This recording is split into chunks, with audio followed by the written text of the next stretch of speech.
Oh, you gotta try the team up though. That's not me. That's not me. This is me. That's a really wrong hand. I mirrored it. There you go. That's not me. That's a ghost doctor. Well, or was it? Is it? Tell well. Possibilities. Oh, I can reach out of my box. That's cool. Oh, I like reaching out of my. Oh, just a little bit. I can just reach out of my box, just a little bit. I'm like one of those like pieces of art that like looms out of things. That's cool. I've changed my sides over. Welcome to the Doctor Who review. Today we're looking at Before the Flood. Some of you viewers have said that you missed seeing the on-screen chat. So I've put that kind of back up there, and I thought I'd take advantage and put the other bits and bobs kind of around as well, and graphically kind of make it a little bit more kind of interesting than just my face. Although there's nothing wrong with just my face, especially when I can reach outside boxes and stuff. Now, it's my birthday today. Happy birthday to me. Go me for surviving. And I thought just before I kick off with Before the Lake, just for 30 seconds, if you're about to click over, don't wait. Just wait 30 seconds. I'm just going to show you two cool Doctor Who gifts I was given today. First of all, from my mother, I was given a set of Doctor Who glasses, a TARDIS glass, see their glasses, and a Dalek glass. It's cool. I can be the cure to the universe and the destructor of the universe all at the same time. Very, very cool. Thank you very much, Mother. And she also took me out for a lovely little meal today, which is very, very cool. I shall enjoy sipping out of them. In fact, I shall, along with my Huzzah mug, I can now have beers and ciders and tea and Baileys all out of some sort of adipose / Doctor Who / memorabilia. Secondly, from Clara and Izzy, it's David Tennant Potato Head. Yes, it is. Let me change the reflection so you can actually see it properly. Yes, it's a Mr. Potato Head. If he was a time traveler, he has regenerated into a potato, and he has a quiff, a sonic screwdriver, and a tie and a suit and trainers. Because suit and trainers, that is where it is at. Thank you very much to Izzy and Clara. I shall have fun putting little objects in the background of my streams. Just because I can. Right. I think I'm really enjoying this series. I think it's a brilliant series with really interesting plot lines. But I think that this series is going to be really divisive so far. Because I've already seen some very, very negative things about these episodes, and I've seen very, very positive things about these episodes, and I'm sitting positively in the positive camp. But I do understand why people might be feeling the other way. So I think this series is both going to gain Doctor Who fans and lose Doctor Who fans, and it's got nothing to do with Capaldi and the kind of older Doctor and that kind of stuff. It's to do with the style of writing, because these 4 episodes we've had so far, the double Navros and the double, let's call them the Flood duo, have been very heavy on the dialogue. And I like being made to think in Doctor Who. My favorite episodes have been the ones that make you go, why is that possible? Why did that happen? Things like Blink, Midnight, Listen, Family of Blood, the stuff we've had, over the recent episodes, stuff that you watch, and it's not like big explosions, and it's not like big CGI things, and it's not like mass invasions. It's stuff that makes you kind of go, and ponder it, and gets your mind invested, maybe emotionally, and things like that. And we've had 4 episodes so far, which have been very strongly into that camp, and I love it. But I also understand how people might kind of go, huh? What? I mean, a younger kid with the Davros stuff last week might have been very lost. I'm not complaining about these episodes. I'm saying I love them. I'm just saying, I basically, if you're sitting there thinking, I hated these episodes, what's this guy doing? He saying he liked it. I'm just kind of building up to the why I loved it, but I am acknowledging that you, hater, exist, and I'm justifying your position. Because essentially today's episode, Before the Flood, started with some explanation and finished with a very confusing ending. I've spoken to 3 people now about the Doctor Who episode, and all 3 of them have basically gone, yeah, enjoyed it, it was good, didn't get the ending. All 3 of them liked it, enjoyed it, was good, didn't get the ending. It was one of those endings where you either get it, or you don't get it and you look it up, or you don't get it and go, I don't get it. And it seems like a lot of people are going into that third category of don't get it and are just going, oh, I didn't understand that. But it was different. Let's talk about a few of the things there. So first of all, it was very wordy. It was kind of complex. And I think this series, and I may be going a little bit too soon here, I think this series has a timey-wimey theme, because both sets of episodes now have had some sort of plot line that involved past and present intersecting in some way. In the Davros trilogy, yeah, keep calling them trilogy. What do you call them when you get two of them? Duo, duet, sequel, pair, pair, pair, sequel. I don't know, whatever. In the Davros duo, you had obviously the young Davros and the old Davros, and those stories interacted with each other live. As in, you know, those stories were kind of both happening simultaneously, the past and the present. And you had the same idea right here. You had obviously what happened before the flood, and you had what happened after the flood were happening past and present, but they were both happening at the same time. And I think it's a really interesting, intriguing idea in both those times. And so if last series was all about, the theme was all about kind of like, you know, who is the Doctor? What is his personality? Who am I type stuff? Then maybe this series is going down more a kind of a time theme. It might not. We'll see next week. We'll find out. As always, I haven't actually. I paused the thing before the trailer came along, so don't spoil me. Otherwise, death. And but it's interesting because this is one of the first times I think that Doctor Who, also one of the rare times I'll say that Doctor Who has addressed one of its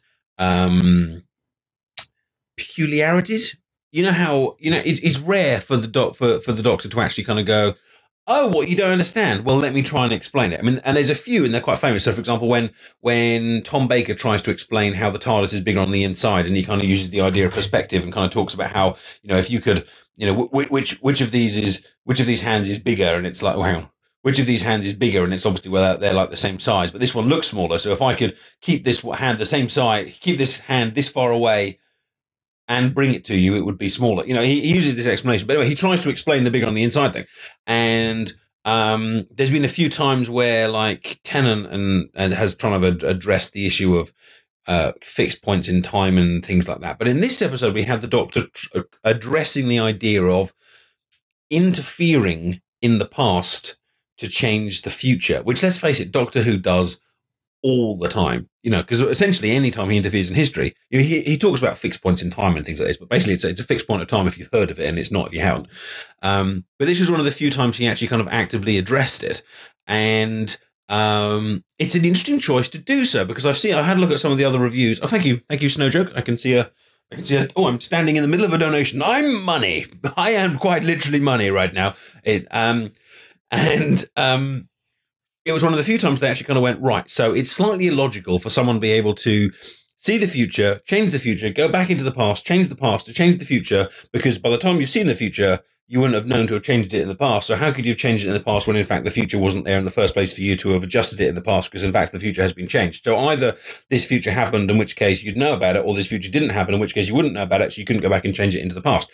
That's the logical problem. And he actually tried to address it here, and his explanation was effectively dun dun dun dun. you know, kind of not going to going there. And he opened the episode up by talking about the bootstrap paradox, which is sometimes known as I believe it's the ontological paradox as well, which is essentially, you know, that idea, you know, can something exist without Doctor Who ever being, can something exist without having been created? Like, where did it kind of come from? It's quite a philosophical question, actually. But Doctor Who does it all the time. I mean, just think about, I read on another review the example of Blink, and I think Blink is a really, really good example, but Doctor Who does it a lot. But think about this. How did that video in Blink exist? And it's that same principle of like, oh, well, the video exists because the Doctor went back to sort it, to film that video. But how did that video exist? Well, that video exists because, what's her name? Nightingale. Susan? Chloe? Fred? Bob? What's her name? Florence Nightingale? No. Whatever her name is. Susie? She's a pretty beautiful woman with a beautiful name. Something Nightingale. Maybe it's not even Nightingale. But anyway, that video in Blink only exists because she survives, therefore she gives the information to the Doctor takes it back and she makes the video. Sally Nightingale, that's it. It only exists because the whole thing's been completed. But of course, if the Doctor never made that video, then she wouldn't have survived, then she wouldn't have been able to send the stuff back in the first place. So how does the video exist in the first place in order for the video to be able to be made to exist by the fact that the video exists because she sent the stuff back? It's all very, very confusing. But it's that same principle about how do these things start? Where do they come from? Every time you kind of interfere with it. And normally Doctor Who ignores it.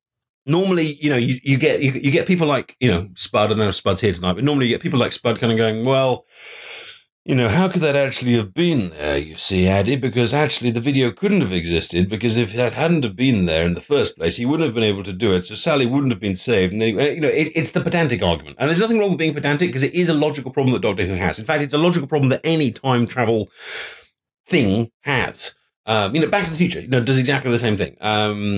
Time travel, it's what time travel programs do. It's a logical problem that time travel programs have, and most programs go, and ignore it. Most programs ignore it completely and just going to go, this happens in our world and we're just going to accept that it happens. But this time, the Doctor addressed it. He didn't give an explanation, but he acknowledged that the problem exists. And I know that some people are going to go, cool, he actually acknowledged the logical issues. And I actually think Spud will. But other people will go, he shouldn't have addressed that. He's spoiling the program by acknowledging the logical issues. So I think, going back to why I kind of opened up with this kind of like divisive idea, I think the fact that he's acknowledged some of the issues will be divisive. Some people will really enjoy the fact that their concerns about Doctor Who have been addressed, rather than just kind of going wibbly wobbly, timey-wimey, I think of time like a ball, all that kind of stuff. Whereas other people will kind of go, they've actually just kind of pointed out their own plot hole. you know what I mean? So it's going to be taken different ways. Personally, I like it. Which brings me on to another thing which is going to be divisive, which is at the beginning of the episode, the Doctor did this and looked at the camera and had a conversation, which is different, isn't it? Although it's not actually that different for Capaldi, but I'll come back to that in a second. And again, that's going to be divisive. It's a very different thing for Doctor Who or many programs to do. I mean, it's a little bit House of Cards. Those of you that have been watching the Kevin Spacey series or know of the old version on British TV with Ian something or other. It's rare to have a program where you get characters interacting with each other, blah, blah, blah, blah, blah, and then all of a sudden one of the characters kind of goes, so, hello, dear viewer. And Peter Capaldi's Doctor does it. The other Doctors haven't. I mean, I hope it's going to be like a Peter Capaldi thing, like something that his Doctor does. Some of them shout Geronimo, some of them have big sonic screwdrivers. Peter Capaldi's Doctor occasionally looks at the camera, and some people really don't like it. I do, but I can see why they don't, because some people will kind of say, well, again, it breaks the fourth rule. It shows that he kind of almost knows he's on TV. I'm going to defend it. I have a few reasons to defend it. First of all, I think he doesn't do it while other characters are around. So it's not like he's kind of going, blah, blah, blah, blah, blah, blah, blah, blah, blah. This person's a complete cock. He doesn't do that. He only does it when he's alone. So it feels almost like his thought process, and I don't know about you, but the Doctor seems like the kind of person to me that when he's alone, he talks out loud. I often talk out loud when I'm alone. It's called streaming. But let's face it, sometimes I can turn the stream off and I could quite happily carry on if I want. In fact, I've got friends that sometimes say to me, I don't really need to be here, do I? You're just talking. And it's true, I do. And I think, it's perfectly believable that the Doctor does this too. The Doctor is just someone that kind of works through his thoughts. And let's remember, he famously did this once before. The whole beginning section of Listen was exactly the same thing. I correct me if I'm wrong. I don't think in Listen he looked at the camera. I could be wrong, but he certainly had a kind of out loud conversation that was exposition and dialogue and thought process far more than it was, dialogue with someone else. Because normally it's the companion that plays that role. So that Clara or Rose or whatever will be there being like, Doctor, what's this all about? And the Doctor will be like, well, sort of timey-wimey, big ball, blah, blah, blah. But this time they've decided to go down a different tack of having these occasional clips with the Doctor kind of going, this is what's going through my head. And I really like it. I think it works really well. But it's interesting looking at the reviews and seeing some of your guys' comments, because I can see here a Gryffindor is saying, I didn't like how the Doctor broke the fourth wall at the beginning. If I can put that up on the screen for those of you who'd like to see it. I don't remember people having the same issue with Listen. Again, I could be wrong, but I don't remember people. Let me get myself back behind that lot, and then I can put the Doctor back behind me. I don't remember anyone in Listen kind of moaning about that kind of opening sequence. So it possibly just depends how they do it. And if they do carry on, maybe they could have it more like a kind of a mutter. But I think it's cool. I think it's nice. This is a thinking man's doctor, a doctor that questions, a doctor that you know how and I know it was only a kind of a throwaway line, but you know in the 50th episode they talked about how the doctor that forgets, the doctor that regrets, and so on and so on. I think Capaldi is the doctor that questions and reasons and wonders. And I mean, all of the doctors are curious. I mean, one of the key plot lines in Doctor Who is always the doctor kind of going, "Oh, this is interesting. It looks like Satan on the beach. Let's find out more." But this is a lot more overt. That Capaldi's doctor is a kind of doctor that kind of goes, "So how does this work? And why is that happening? And what's the issue there?" And it's cool. It takes you kind of along with him into a kind of a thought process of discussing kind of timey-wimey things. Now, moving on from that, because I think that was the big thing that's going to come out of the episode that's going to be kind of divisive, those kind of sequences, the time thing and the breaking the fourth wall thing, but there was a lot of other things. I'm going to have a moan about this episode. I like the episode. There's really, really cool stuff. It was, well, let's do the positive. It was scary. It was fun. It was funny in places. It was thought-provoking. It nicely kind of rounded itself up. It had a lovely bit of romance at the end. All of the 4 or 5, 6 other characters were memorable and well kind of fleshed out. You had the deaf captain, you had her interpreter, you had the scientist, you had the O'Donnell, the kind of plucky one that was. I love that scene where she was kind of like, yep. So I guess we're in 1980. Yep. So guess there's probably aliens around. Yep. Just been in the TARDIS, and then the Doctor walks off, and she's like, "It's bigger on the inside." Really nice characters.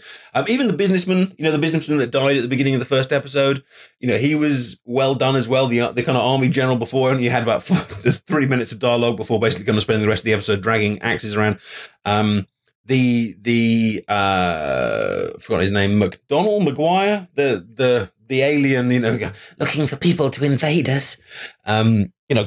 Great supporting characters in this. So it was really nicely done, and it did that thing that all kind of very good kind of plot lines do, that everything kind of links together. You see the hologram at the beginning, which turns out to be something useful at the end. You see the fact that she wouldn't let the guy into the room, which turned out to be a useful plot hook in the next episode.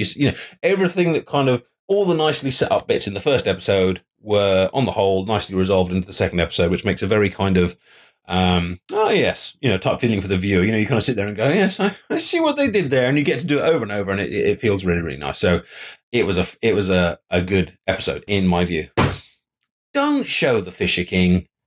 Don't show the Fisher King. We've talked about this before in reviews, and I'm sure, Stephen Moffat isn't necessarily sitting at home kind of going, I must watch Andy's review to get little tips of future episodes. But seriously, things you don't see are scarier than things you do. The Fisher King, when it was like, something walking past the glass wall, scary. The Fisher King, when it was like this shape walking around in smoke around Capaldi, scary. Oh, in fact, my hand's quite scary there as well. The strange voice with, type stuff, something killing the other guy, scary. A big Predator ripoff with a hat that comes out here, walking around in front of the flood, not scary. It's silly. If anything, like shadows and shapes and hints. Think of it this way. Every single scene they showed that Fisher King in, they could have taken the Fisher King out and shown little bits of him, and it would have been, the dialogue could have been exactly the same, but visually it would have been scarier and it would have got in your head more. Even with the final flood bit, they could have had a tiny like flash shot of him, a quick glimpse from him from behind getting whacked or things like that.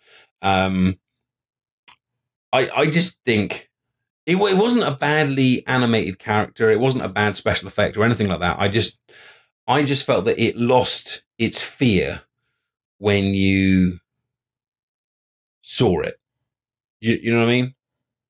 And I often kind of think, that said, the ghost, I think it depends how you do it, because the ghost, look at Capaldi here, that's freaking Capaldi here, that's freaking terrifying.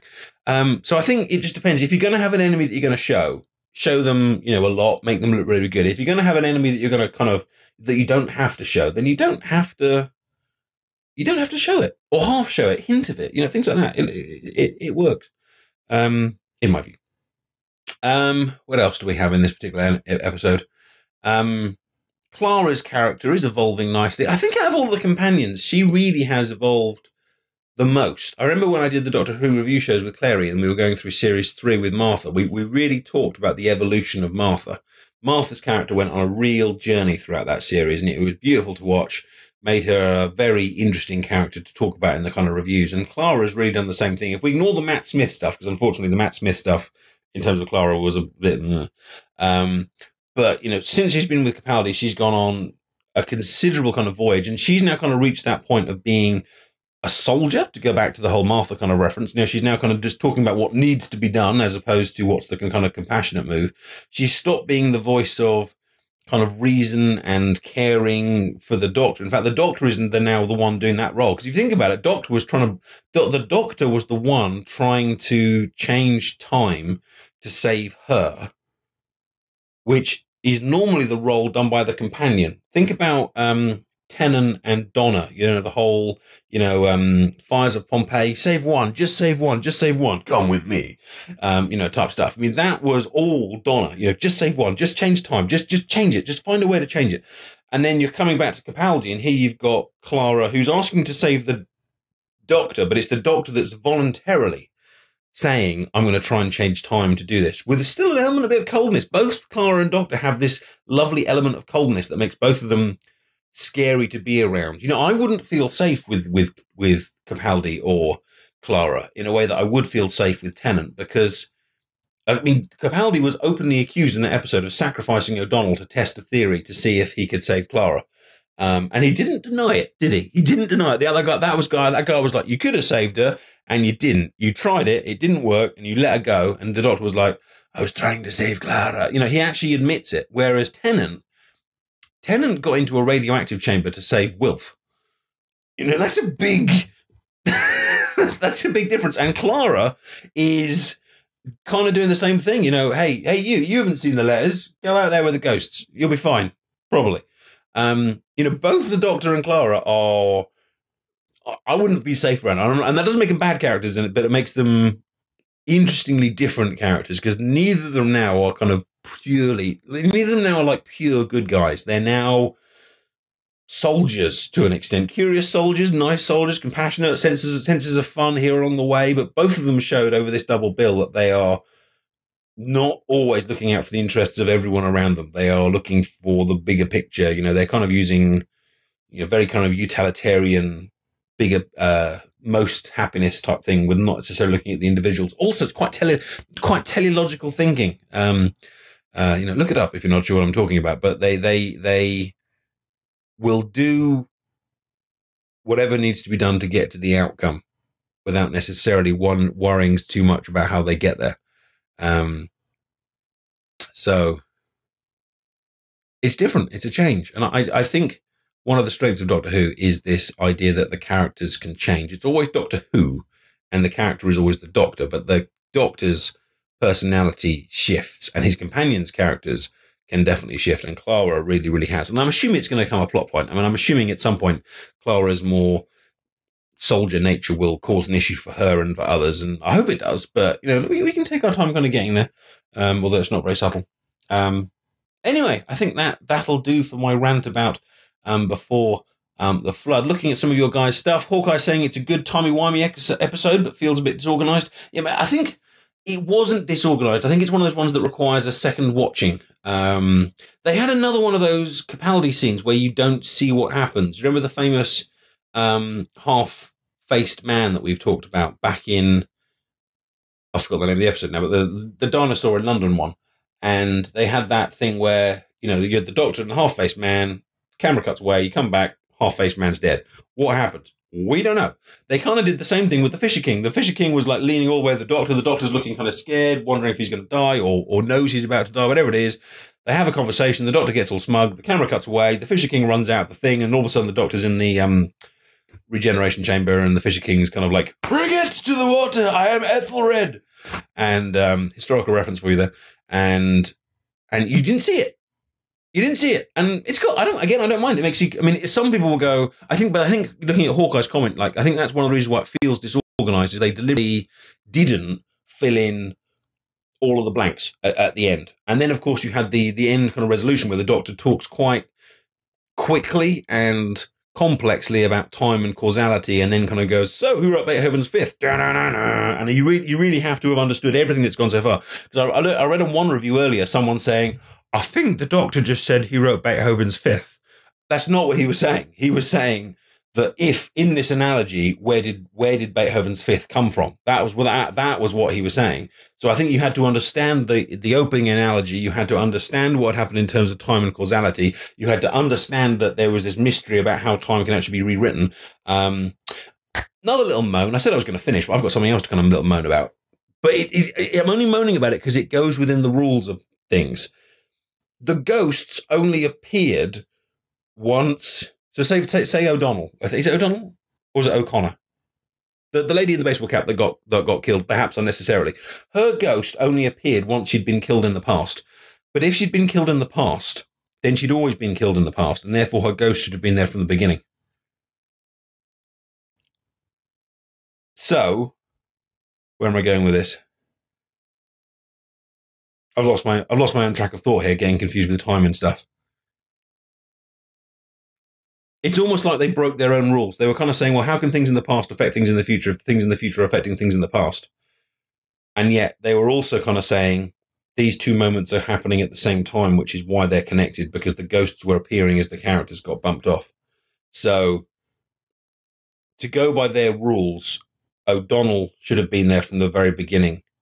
Just like the Doctor. So the Doctor had the opportunity to see himself. And so on. I'm getting lost in my own thoughts here. But if you know what I'm talking about, then give me a like on YouTube or say hell yeah in Twitch or something like that. You'll probably see some comments here in a second. But I thought that was a God, I've lost the power of speech. A contradiction. There we go. I got there in the end. Right. I think we'll call it a day there. I like this series. It's making me think. It's making me scared. It's